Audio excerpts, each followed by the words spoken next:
दुनिया की सबसे अजीब चीजों की खेती जिनके बारे में जानकर आप भी बोलोगे ये क्या है? Number 3, black soldier fly larva farming. Black soldier fly larva का नाम भले डरावना लगे, लेकिन ये खेती वाकई कमाल की है। इन लार्वा को फंग, सब्जी और रसोई का कचरा खिलाया जाता है। ये तेजी से बढ़ते हैं और कुछ ही दिनों में प्रोटीन से भरे कीड़े बन जाते हैं। इन्हें सुखाकर पोल्ट्री, फिश और पिग फीड में इस्तेमाल किया जाता है। इतना ही नहीं, इनके मन से निकलने वाला फ्रास किसानों के लिए ऑर्गेनिक खाद की तरह काम आता है। अफ्रीका, यूरोप और अब एशिया में भी ये खेती तेजी से फैल रही है। कचरे को सोना बनाने वाली ये तकनीक किसानों की जेब भी भर रही है और पर्यावरण को भी साफ कर रही है। सच कहो तो ये खेती भविष्य की गोल्ड माइन है। Number 2, medical leech farming. अब बात करते हैं जोक यानी लीच की, जिसे देखकर आम इंसान डर जाता है।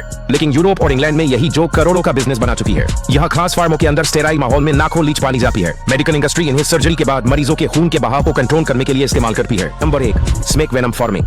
अब आते हैं सबसे अजीब और खतरनाक खेती पर, जहाँ खेतों में गेहूं या धान नहीं बल्कि जहरीले सांप पाने जाते हैं। इन सांपों से निकाला जाता है जहर यानी वेनम। यही वेनम एंटी वेनम बनाने और रिसर्च में काम आता है।